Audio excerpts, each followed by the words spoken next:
Hi everyone, and welcome to my next video for Bayonetta on the Xbox 360. This is Chapter 14, Isla Del Sol. This is the famed Space Harrier slash Afterburner stage, and starts off with this cutscene that, in my opinion, is a little inappropriate. I know they're trying to be funny with these suggestive camera angles and such, but I don't like that it's done in front of Cereza, and so I don't know. I don't know what it is about some developers that feel like they need to do things like that. Anyway, so these rockets come at you, blow you up, and then you hop aboard, and here is the nod to Space Harrier. Welcome to my fantasy zone. Get ready. And so then it goes to the instructions, and the font is in Afterburner style, which is very cool. And so this is all very much Space Harrier, right down to the enemy patterns and the projectiles that they shoot at you. They're kind of these spinning ovals that come at you. But then they have aspects of Afterburn here where you can do barrel rolls to evade. So here's the first. That was the first boss right there, and it's very much like Squilla, or however you say it, from Space Harrier.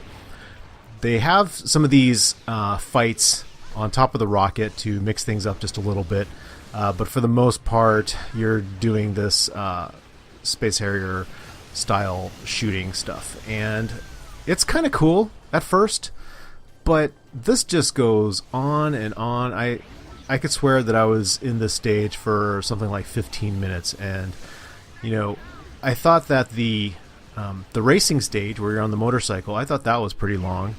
But I think this is just way longer. And maybe it's because it took me longer to defeat the various sub-bosses and final boss, but I don't know. I know that, you know, they're fans of the old Sega arcade games, and they wanted to put these nods to their favorites in this game, but I just think they wear out their welcome, and you know, the novelty wears off pretty quickly, and they could have easily trimmed these down or done almost like a medley of the different styles. Like, let's say you start on a motorcycle and then you jump onto this rocket, and then maybe go into a more traditional racing game with a bike, not a bike, but a car.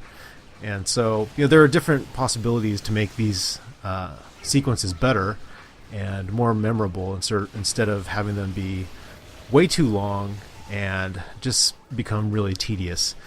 And the thing I kept thinking while playing this was, wow, if I want to go back and do pure platinum runs, this is just going to take forever.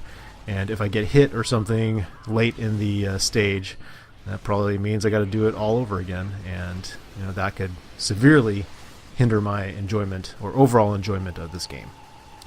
So, and here you have to fight Temperance once again. I think that's the third time you have to face him up to this point.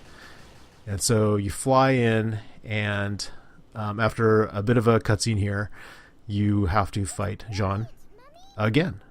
And the fight with her this time is not as interesting as the last one, where, you know, it was on top of the cargo ship, and you know, she came at you with her motorcycle, and you know, had some new attacks.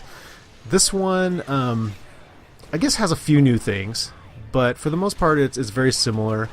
It does go across several different play fields, and one of them in particular is pretty interesting. But these right here to begin are pretty standard stuff. And in fact, this one, where you're fighting around that kind of cylindrical area, it has some pretty bad camera angles at times, so that can block the action. And this is just kind of silly too, with the glowing crotch of Jeanne. Sorry. And so this is where she has her official introduction. The Umber Witch, Jeanne. Pretty cool.